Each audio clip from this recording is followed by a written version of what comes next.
క్లుప్తంగా దేవుణ్ణి మనం ఆరాధించేద్దాం. రండి. ప్రకటన గ్రంథం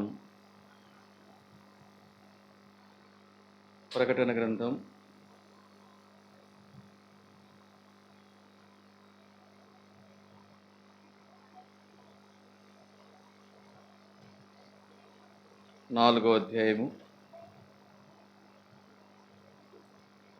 4వ అధ్యాయము ఆరాధన కొరకై దేవుని వాక్యముల నుండి ప్రకటన గ్రంథం 4వ అధ్యాయము 8వ వచనం నుండి చివరి వరకు మనం మార్చి మీ భాగాలు స్పష్టంగా బిగ్గరగా చదవడానికి ప్రయత్నించేయండి. ఈ 4 జీవులలో ప్రతి జీవికి 6 రెక్కలుండెను. అవి చుట్టూను రెక్కల లోపటను కనులతో నిండి ఉన్నవి. అవి భూత వర్తమాన భవిష్యత్ కాలములలో ఉండు సర్వాధికారియు దేవుడునగు ప్రభు పరిశుద్ధుడు పరిశుద్ధుడు పరిశుద్ధుడు అని మానక రాత్రింబగళ్ళు చెప్పుచుండును.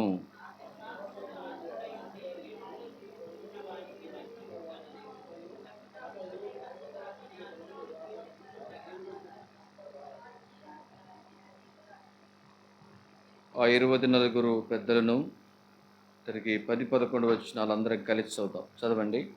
ఆ 24 పెద్దలను సింహాసనమునందు ఆసీనుడైన వాని ఎదుట సాగిలపడి యుగములు జీవించుచున్న వానికి నమస్కారం చేయొచ్చు. ప్రభువా మా దేవా, నీవు సమస్తమును సృష్టించితివి, నీ చిత్తమును బట్టి అవి ఉండెను, దానిని బట్టి సృష్టింపబడిన కనుక నీవే మహిమ ఘనత ప్రభావం రూపొందన అర్హుడవని చెప్పుచు తమ కిరీటములను ఆ సింహాసనం ఎదుట వేసిరి. తిరిగి ఇంకొక భాగాన్ని చూద్దాం. ప్రకటన గ్రంథం 19వ అధ్యాయం ప్రకటన గ్రంథం 19వ అధ్యాయము 4వ వచనము 4వ వచనం చదువుతాం. అప్పుడు ఆ 24 పెద్దలను తీసుకోండి. 19:4 ప్రకటన 19:4. అప్పుడు ఆ 24 పెద్దలను 4 జీవులను సాగిలపడి ఆమెన్ ప్రభును స్తుతించుడి అని చెప్పుచు సింహాసనాసీనుడగు దేవునికి నమస్కారం చేసిరి. చాలు. చదవబడిన ఈ లేఖన భాగములు ఉదయకాల సమయంలో ప్రభు మన వెనుకల్లో దీవించి మనతో మాట్లాడి ఆరాధన కొరకై ప్రభు మనల్ని సిద్ధపరచుగాక. చిన్నపిల్లలను ముఖ్యంగా జస్టిని కూర్చోబెట్టండి. ముందు జస్టిని లోపలికి జస్టిని ముందు కూర్చోబెట్టు, తిరుగుతూ ఉండవు ఇటు లేవకుండా. అవసరమైతే 2 కాళ్ళు కట్టేసి ఇక్కడ కూర్చోబెట్టండి. కూర్చో. నువ్వు కూర్చుంటే ఓ మీద కూడా కూర్చుంటుంది. రోడ్డు మీద ఏం పని, తిరగొద్దు. కూర్చోంటే కూర్చో. ప్రార్థన చేసుకొని ఈ వాక్య భాగాలు ధ్యానిస్తాం. సాధ్యమైనంత వరకు మోకరించగలిగిన వారు మోకరిస్తే చాలా మంచిది.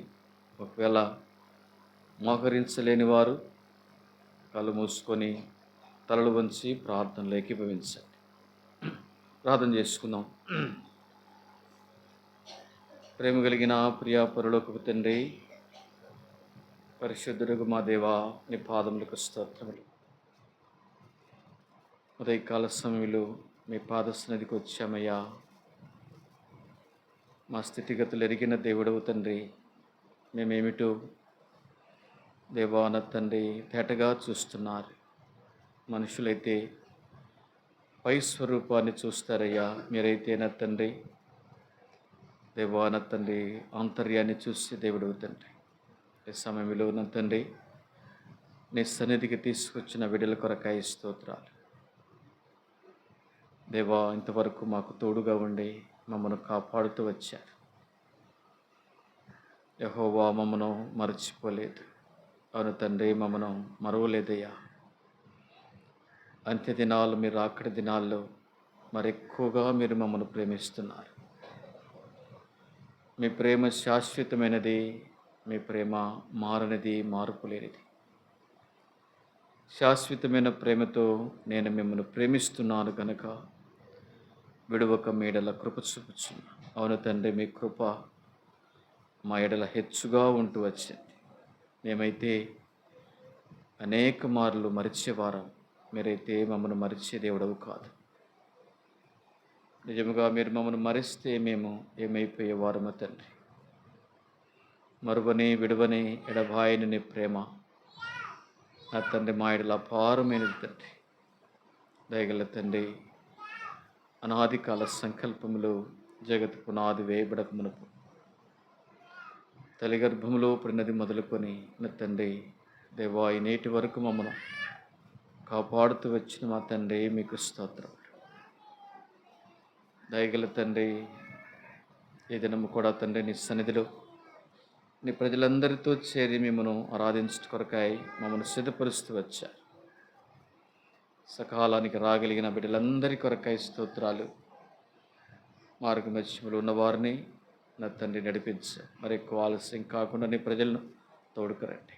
నీ సన్నిధి మాకు తోడుగా ఉంది దేవా. నా తండ్రి, మాతో మీరు ఉండి నా తండ్రి మీరు మాతో మాట్లాడు నాయన. ఆరాధన ఆత్మతో మమ్మల్ని నింపండి. కనపడని అంధకార శక్తులు మీరు బంధించండి. మమ్మల్ని మీ ఆధీనములో ఉంచుకోండి తండ్రి. మా చుట్టూ మీ కంచి వేయండి. కనపడని దేవా చీకటి శక్తులు మీరు బంధించండి. ఈ కొద్ది సమయం కూడా శత్రువు దొంగిలించకుండా సహాయం చేయండి దేవా. నీ దయగల హస్తాలకు మమ్మల్ని అప్పగించుకుంటూ బలహీనులమని మరొకసారి ఒప్పుకొంచున్నాం. మమ్మల్ని ఖాళీ చేయండి. నీ వాక్యము చేత మమ్మల్ని నింపండి. మీరు మాట్లాడితే మా జీవితాలు, మా బ్రతుకులు బాగుపడతాయి దేవా. మీ స్వరమే నా స్వాస్థ్యమని భక్తుడు అంటున్నాడు. మీరే మాతో మాట్లాడయ్యా. అయినా నా తండ్రి, మీరు మాట్లాడకపోతే మేము అనేకమైన స్వరాలు లోకంలో మేము వినాల్సి వస్తుంది. మీ స్వరమే నా తండ్రి మాకు క్షేమాన్ని ఇస్తుంది. మీరు మాతో మాట్లాడి మమ్మల్ని నడిపించండి. మీ చిత్తానుసారంగా నడిచి ప్రవర్తించి మిమ్మల్ని సేవించటకు మాకు నేర్పించి కొద్ది సమయం మాకు ఆశీర్వాదకరంగా చేయండి. నిష్ప్రయోజకుని నేను ఎంతో బలహీనుని, నీ ప్రజల మధ్య కనబడటకు యోగ్యుని కాదు దేవా. నిశ్చితం అతని నిశ్చితమైతే నన్ను బలపరచు. మీరే నా తండ్రి నన్ను బలపరిచి నీ ప్రజల అక్కర కొలది నాతో మాట్లాడి మహిమ పొందమని యేసుక్రీస్తు ఘనమైన పరిశుద్ధ నామమున స్తుతించి ప్రార్థించి వేడుచున్నాము తండ్రి. ఆమేన్. కూర్చో.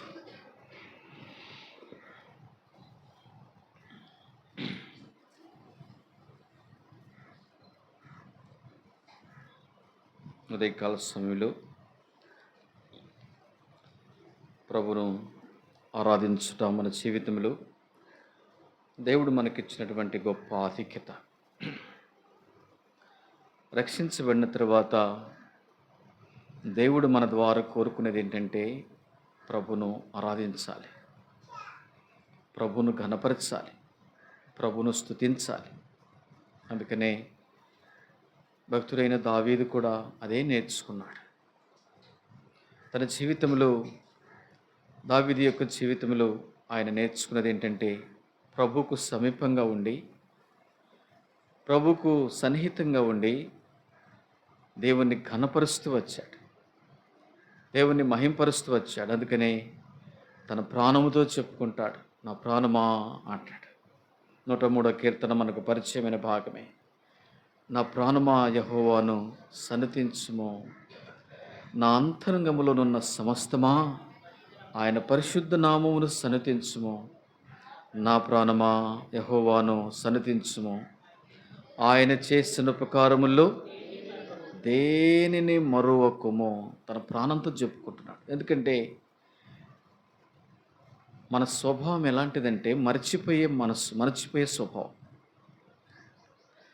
మన స్వభావం ఎలాంటిదంటే అనుకుంటాం కానీ చేయలేకపోతాం, ఉండాలనుకుంటాం, అలా చేయాలనుకుంటాం కానీ చేయలేకపోతాం. అందుకని దావీదు ఆ బలహీనతని క్యాచ్ చేసుకున్నాడు. దావీదు ఆ బలహీనతని క్యాచ్ చేసుకొని ఏమన్నాడంటే, ఆయన నా ప్రాణమా ఆయన చేసిన ఉపకారముల్లో దేనిని కూడా మరవద్దు. ఎంత చక్కగా అంటున్నాడు చూడండి. ఆయన చేసిన మేలులను నువ్వు మరవద్దు పడుతుంది. ఉదయకాల సమయంలో దేవుడు మన పక్షాన చేసినటువంటి మేలులు, ఆయన మన పక్షాన చేసినటువంటి ఉపకారములు లెక్కలేనివి. మొట్టమొదటిగా ఆయన మన జీవితంలో ఆయన చేసినటువంటి గొప్ప మేలు ఏంటంటే ప్రభు మనల్ని ప్రేమించి లోకములో నుండే ఆయన మనల్ని ప్రత్యేకపరుచుకొని తన బిడ్డలుగా, తన కుమారులుగా, తన కుమార్తెలుగా చేసుకున్నాడు. లోకములో నుండి ఆయన ప్రత్యేకపరుచుకున్నాడు. దేవుడు మొట్టమొదటిగా మన జీవితంలో ఆయన చేసినటువంటి గొప్ప మేలు ఏంటంటే ఆయన బిడ్డలుగా చేసుకున్నాడు. అందుకని తన స్వకీయ సంపాద్యము, అందుకని తన సొత్తు, ఈ విధంగా దేవుడు లోకంలోని మనల్ని ప్రత్యేకపరుచుకొని తన ప్రజలు అంటాడు హెబ్రీయులకు రాసిన పత్రికలో. ఒకప్పుడైతే మీరు ప్రజగా ఉండక ఇప్పుడు దేవుని ప్రజలు. చూసారా ఎంత గొప్పదని. సృష్టికర్త అయినటువంటి దేవునికి నిజంగా మనము కుమారులము, ఆయనకు కుమార్తెలము. ఆయన సన్నిధానములో ధైర్యముగా ఆయన స్తుతించే స్తుతి పాత్రలుగా మనల్ని చేసుకున్నాడు. ఒకప్పుడైతే మనము దురస్తులము, ఒకప్పుడైతే దేవునికి దురస్తులము, ఒకప్పుడైతే మన స్థితి ఎలా ఉందంటే దేవునికి దూరము. దేవునికి మనకు దూరం చేస్తుంది అంటే మనకు తెలుసు ఏంటంటే పాపము. పాపాన్ని బట్టి మానవుడు దేవునికి దూరం అయిపోయాడు. దూరం అయిపోయినటువంటి మానవుడిని దేవుడు ఏం చేశాడంటే ఆయన ప్రేమిస్తూ వచ్చాడు. ఎలా ప్రేమించాడు? దేవుడు మాటలతో ప్రేమించలా మానవుని మాత్రమే. ఆయన ప్రేమ క్రియాపూర్వకంగా ప్రేమిస్తూ వచ్చాడు. ఎలా అంటే తన ప్రాణం పెట్టి ఆయన ప్రేమించాడు. సెలవులో తన పరిశుద్ధమైనటువంటి ప్రశస్తమైనటువంటి రక్తాన్ని చిందించి ఆయన వాళ్ళని ప్రేమిస్తూ వచ్చాడు. అందుకని అంటాడు, అమూల్యమైన రక్తము, నిర్దోషమైన రక్తము, నిష్కలంకమైనటువంటి గొర్రెపిల్ల రక్తము చేత మీరు విమోచించబడినారు. చూసారా, శ్రేష్టమైనటువంటి ఆయన రక్తమిచ్చి మనల్ని కొని ఆయన సన్నిధానంలో కూర్చోబెట్టాడు. నిజంగా ఆయన సన్నిధానంలో కూర్చున్నామంటే మన సొంతగా రాలేదండి. ఒక వ్యక్తి దేవుని సన్నిధికి వస్తున్నాడంటే ఎప్పుడు కూడా సొంతగా రాలేడు. ఎందుకంటే పాపం అనేది అంత భయంకరమైనది, పాపం అనేది అంత బలమైనది. ఇలాంటి పాప బంధకాల నుంచి ప్రభు మనల్ని విడిపించి తప్పించి నిజంగా మనల్ని ఏం చేశాడంటే ఆయన సన్నిధికి తీసుకొచ్చాడు. ఆయన సన్నిధానంలో ధైర్యముగా ఆయన కృపాసింహాసనం మీదట సాగిలపడేటువంటి ఆధిక్యత మనకి ఇచ్చాడు. అందుకని మనం చదువుకున్న భాగంలో మనం చూస్తే ప్రకటన గ్రంథం 4వ అధ్యాయంలో మనం చూస్తే ఇక్కడ మనం గమనించాలి. 8వ వచనం నుండి కొన్ని వచనాలు చూడండి. 8వ వచనం నుండి, ఈ ఫ్యాన్ ఆపండి, పర్లేదు, ఈ ఫ్యాన్ ఆపండి, ఈ ఫ్యాన్ తీసి. ఈ 4 జీవులలో ప్రతి జీవికి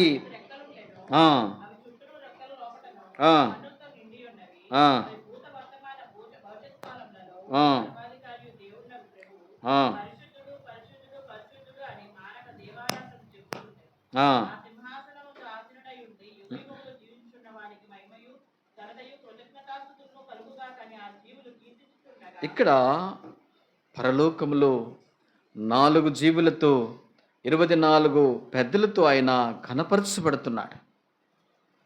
24 పెద్దలు 4 జీవులతో ఆయన ఘనపరచబడుతున్నాడు. పరలోకము అంటే ఏంటంటే, పరలోకం అంటే పరిశుద్ధ స్థలము, పరిశుద్ధులు ఉండేటువంటి స్థలము, ఆరాధించబడేటువంటి స్థలము, పరిశుద్ధ సైన్య సమూహం అక్కడ ఉంటుంది.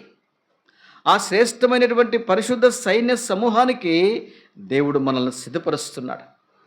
ఆ పరలోకము యొక్క నమూనాయే సంఘము. గుర్తుపెట్టుకోండి, సంఘము అంటే పరిశుద్ధుల సమూహము.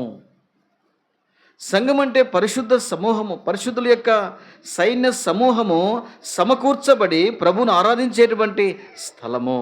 అర్థం. అందుకని దేవుడు మనల్ని ప్రేమించి లోకము నుండి ప్రత్యేకపరుచుకొని పరలోక రాజ్యానికి ప్రభు మనల్ని సిద్ధపరుస్తున్నాడు. ఆ పరలోక రాజ్యం యొక్క నమూనాను తెలియచేసేదే సంఘము. అర్థమే. అందుకని పరలోకంలో అర్థంటే సింహాసనం, ఈ అధ్యాయంలో మనం చూస్తే సింహాసనం అనే మాట దాదాపు 14 సార్లు మనకు కనపడుతుంది.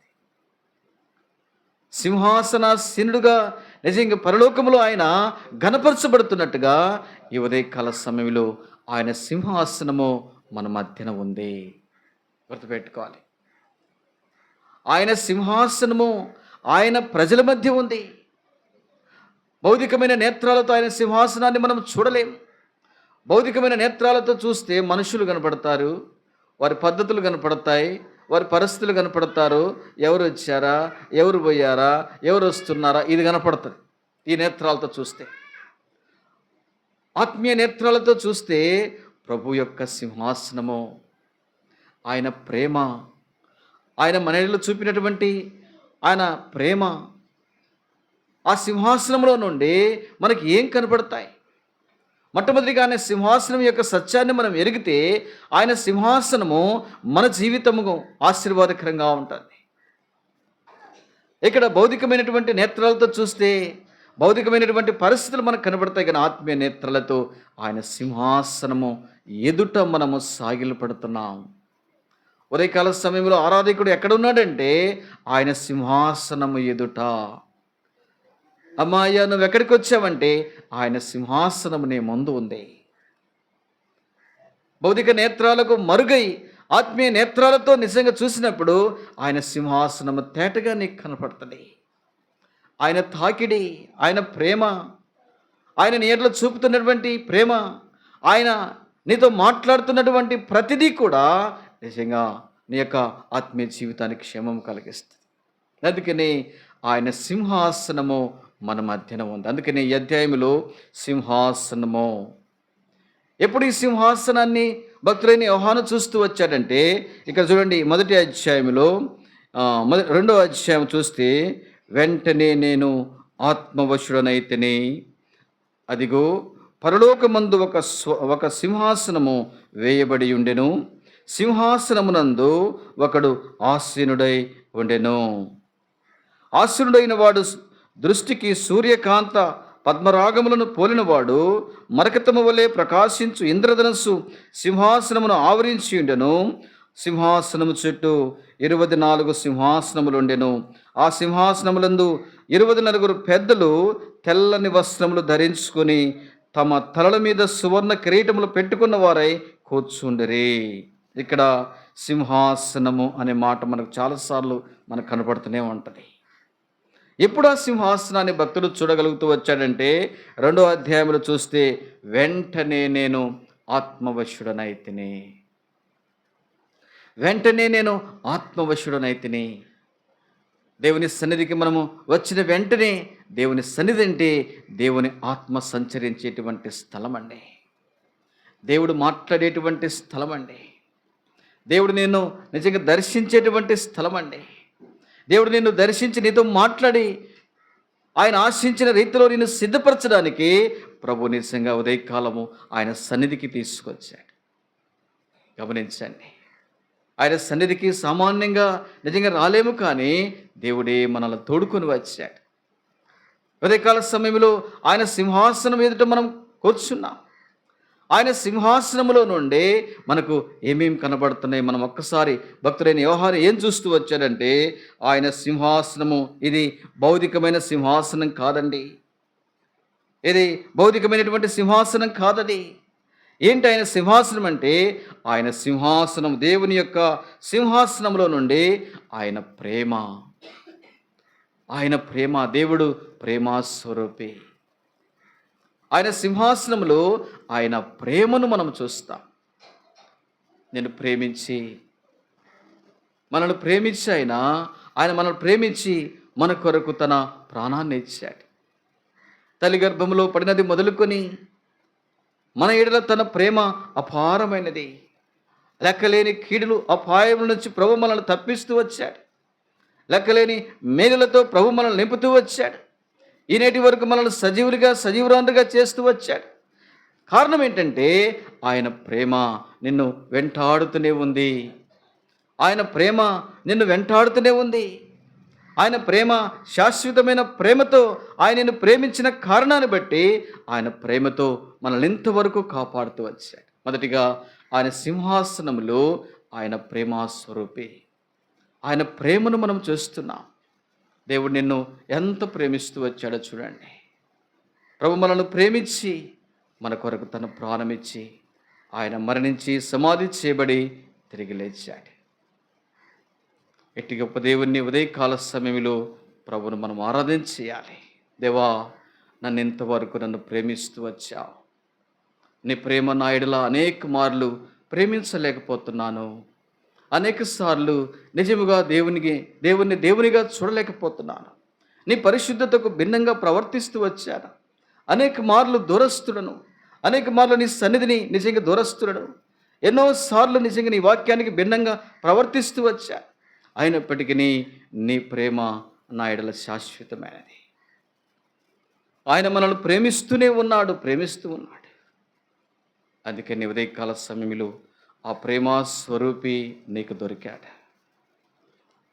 ఆయన ప్రేమతో, అలాంటి అపారమైన ప్రేమతో నిన్ను ప్రేమించిన కారణాన్ని బట్టి ఉదయకాల సమయంలో దేవుని సన్నిధానంలో దేవుని ప్రజలతో కలిసి ఆరాధించే గుంపులోనికి ప్రభు తీసుకొచ్చాడు. దేవా, నన్ను ఇంతగా ప్రేమించి నా కొరకు ప్రాణమిచ్చి అనేక మార్లు ప్రేమించలేక, అనేక మార్లు నీ ప్రేమకు భిన్నంగా ప్రవర్తిస్తూ, అనేక మార్లు నీ ప్రేమ నుంచి తొలగుతూ ఉన్నప్పటికీ తిరిగి నీ ప్రేమలో కొనసాగేటువంటి ఆధిక్యత, ధన్యత నాకు ఇచ్చా. ధైర్యముగా ఇట్టి ప్రేమతో నీ సన్నిధికి వచ్చి మిమ్మను ఆరాధించడానికి నన్ను సిద్ధపరిచా.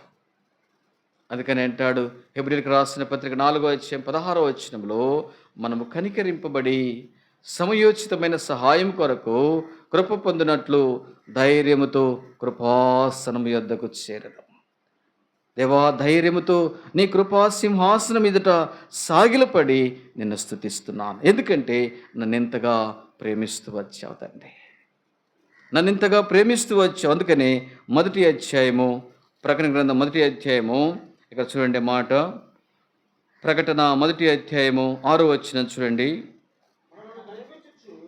మనలను ప్రేమించుచు తన రక్తము వలన మన పాపముల నుండి విడిపించిన వానికి మహిమయు ప్రభావమును యుగయుగమును కలుగునుగాక. ఆమేన్. ఆయన మనలను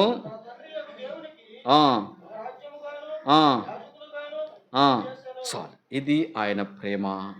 చూసారా, మనలను ప్రేమించుచు అర్థం. ప్రేమిస్తూ అంటే నిజంగా అది మన జీవితంలో కంటిన్యూగా ఆయన ప్రేమ కొనసాగుతూనే ఉంది. ప్రేమించలేని పరిస్థితిలో, తొట్టిల్లిపోతున్న పరిస్థితిలో, మర్చిపోతున్న పరిస్థితిలో ఆయన ప్రేమ నీడల మారనిది. ఓ దేవా, నన్ను ఇంతగా ప్రేమిస్తూ ఉన్నావు. మనలను ప్రేమించుచు ఏం చేస్తారంట?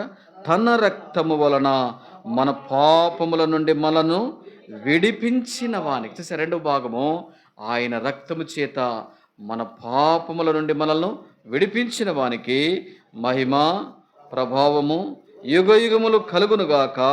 ఆమేన్. ఆయన మనలను తన తండ్రియగు దేవునికి ఒక రాజ్యముగాను, ఇది ప్రాముఖ్యమైనది, మన తండ్రియగు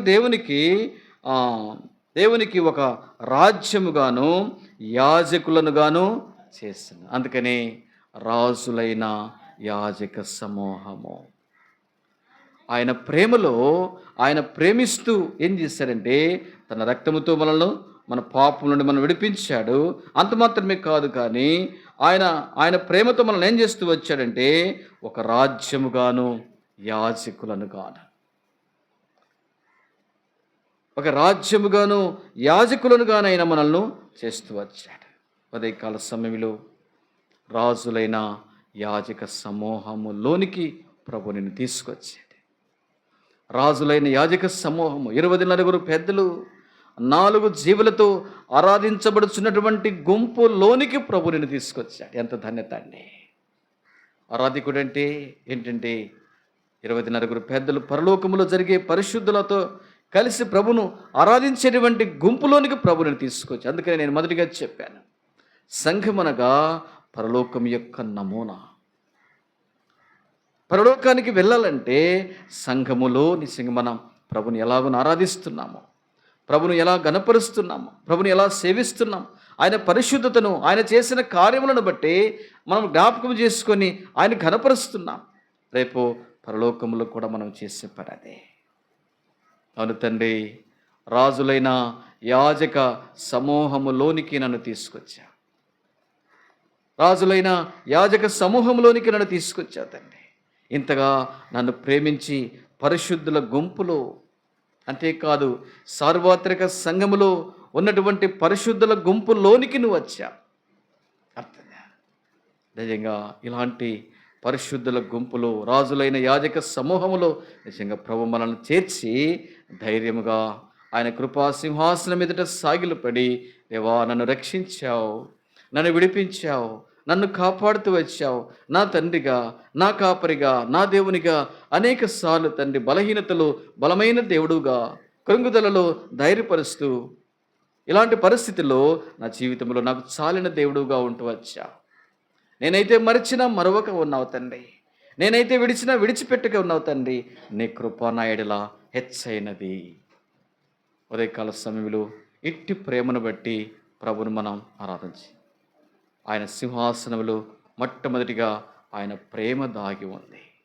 ఆరాధికుడు ఆయన ప్రేమను తలపోసుకుంటూ ప్రభుని ఉదయకాల సమయంలో ఆరాధించి, రెండవదిగా ఆ సింహాసనములో రెండవదిగా ఏముందంటే ఆయన సింహాసనంలో పరిశుద్ధత.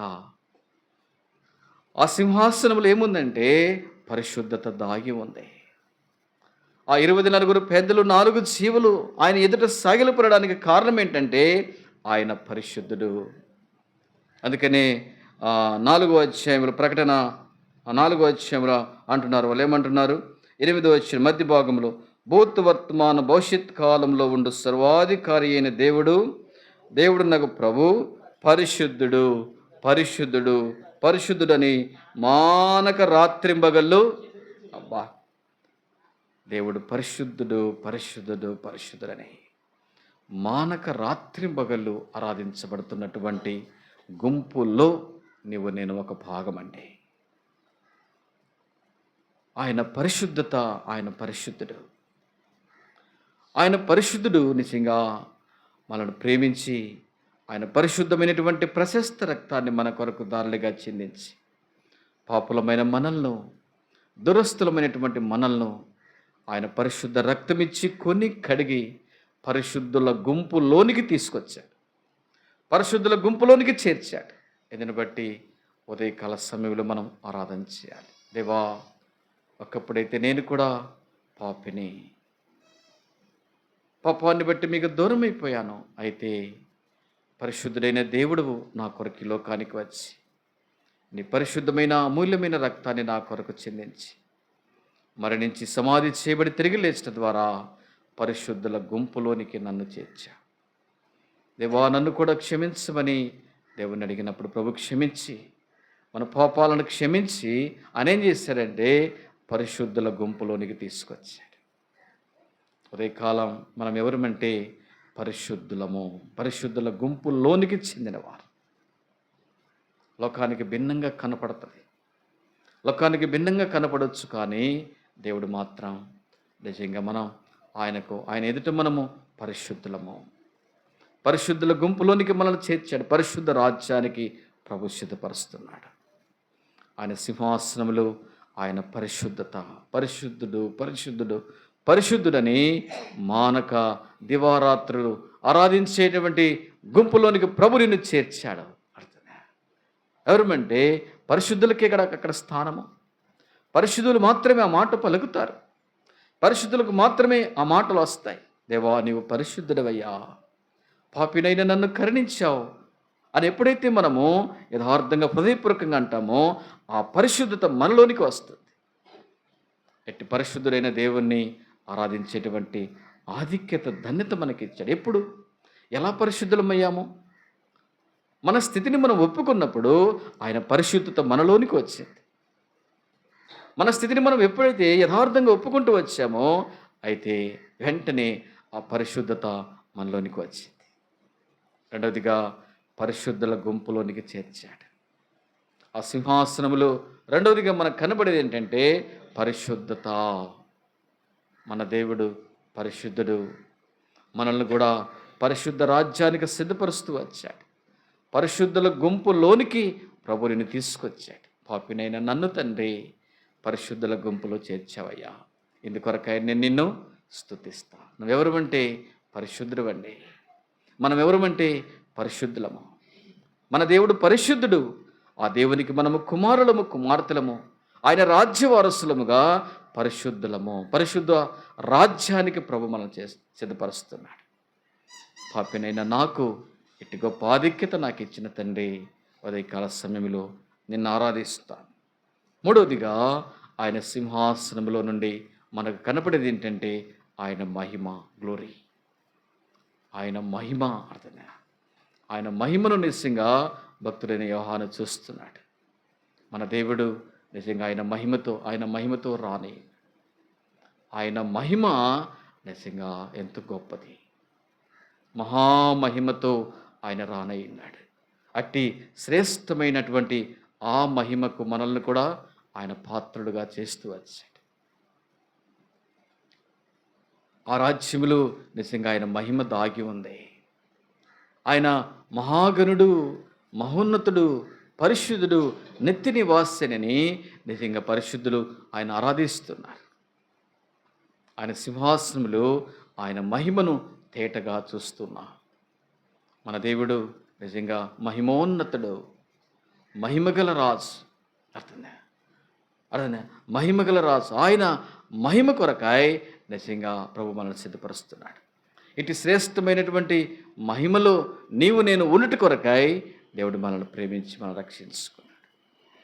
అదే కాల సమయంలో ప్రభుని మనం ఆరాధించడానికి నిజంగా కారణం ఏంటంటే మొట్టమొదటిగా నిజంగా ఆ సింహాసనంలో నుండి ఆయన సింహాసనం మన ఎదుట ఉంది. ఆయన సింహాసనంలో ఆయన ప్రేమ దాగి ఉంది. ఆయన సింహాసనంలో ఆయన పరిశుద్ధత దాగి ఉంది. ఆయన సింహాసనంలో భక్తులైన యోహాను ఆయన మహిమను చూస్తున్నాడు. అర్థమే, మహిమగల దేవుడు ఆయన మహిమతో నిజంగా రానియున్నాడు. అట్టి మహిమకు అర్థం నిన్ను నన్ను పాత్రునిగా చేస్తూ వచ్చాడు.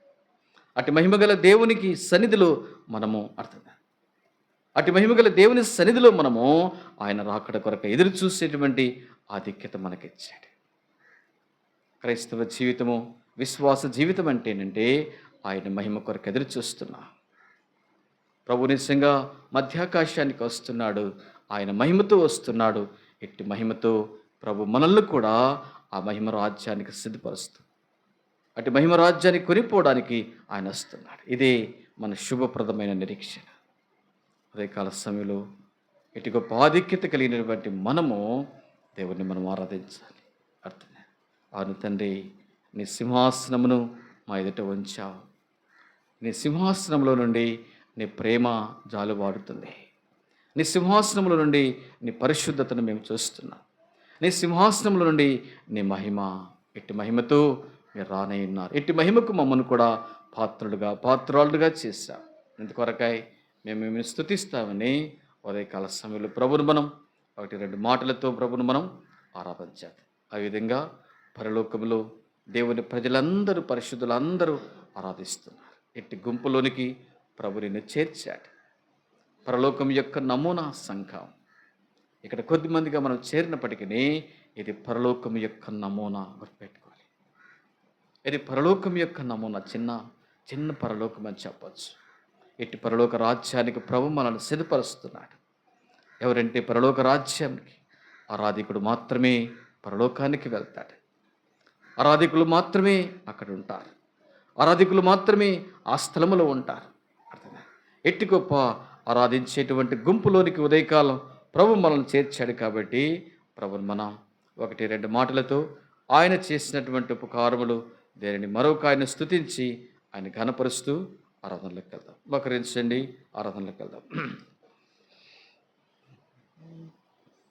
కొరకాయ కృపతో నన్ను కూడా జ్ఞాపకం చేసుకొని కాపాడి బ్రతికిస్తూ వచ్చారు తండ్రి.